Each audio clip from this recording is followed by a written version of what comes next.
So you've got these two regularly scheduled conferences a year, but very often you're going to have other opportunities that will require attention. You'll have other things that emerge that you'll need to meet with parents about. So I highly encourage that you don't shy away from these. If you need to have a conference with a parent about an issue or a concern, go ahead and reach out and schedule that. As you're reaching out to parents to schedule a meeting, do not put too much information in an email. Again, parents might be reading this at work or at 10 at night, and their mood is going to influence how they read what you've written.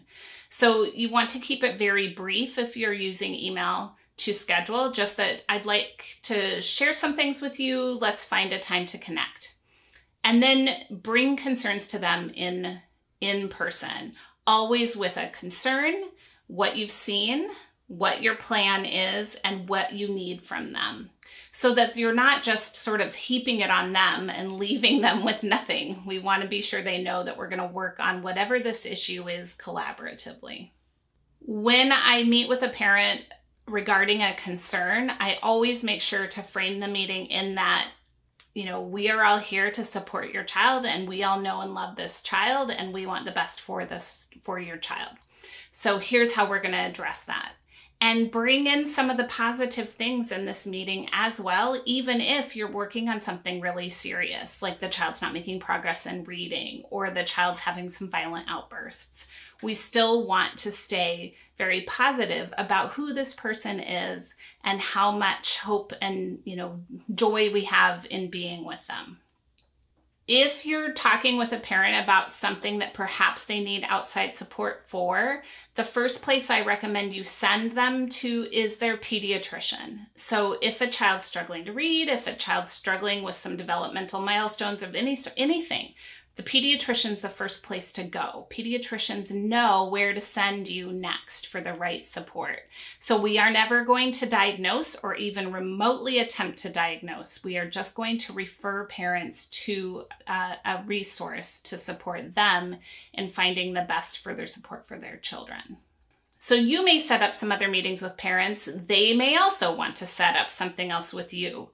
If they initiate a meeting, I always wanted to hear a little bit about what they wanted to talk about ahead of time. And I would happily accept that in an email. I have to put on a pretty thick skin to read that. I'm not going to assume that it's personal, even though it's hard sometimes to see that when they write their complaints in an email. But go ahead and take that. That helps you go into that meeting prepared for how you can support their concern. Sometimes when parents are upset about something at school, they can get very emotional. So if you feel like a particular parent is going to get emotional and you need some other support, go ahead and have an administrator sit with you in the meeting. You should never feel intimidated by parents. And if for some reason you do, go ahead and end the meeting and schedule another time. Parents get emotional, and sometimes that emotion manifests in ways that are not acceptable because they care so deeply for their child. So know that you can protect yourself from that, even if a parent is getting a little too emotional in a conference about their child.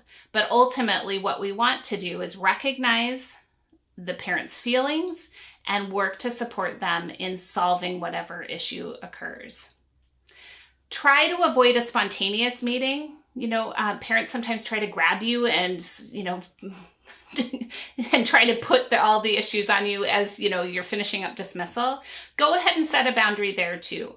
I don't have time to talk right now, but I hear this is really important. Could we schedule a time tomorrow after school? Make sure that you take care of yourself. You don't have to respond to parents in the moment, especially if they're grabbing you after a long day or you have 2 other meetings you're heading to or whatever. Go ahead and set those boundaries, but be prepared for that. Parents will, grab you when they can. So you want to hear that, but then, schedule the appropriate time to have those meetings.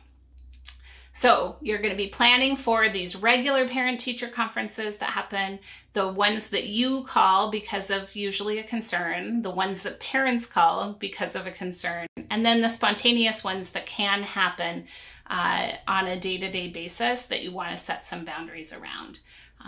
So it's a lot to manage, but again, still really important things to do for children's development and to support parents as they raise their children. So value these times with parents, even though it does take more time out of your day. It's just a really important part of the work.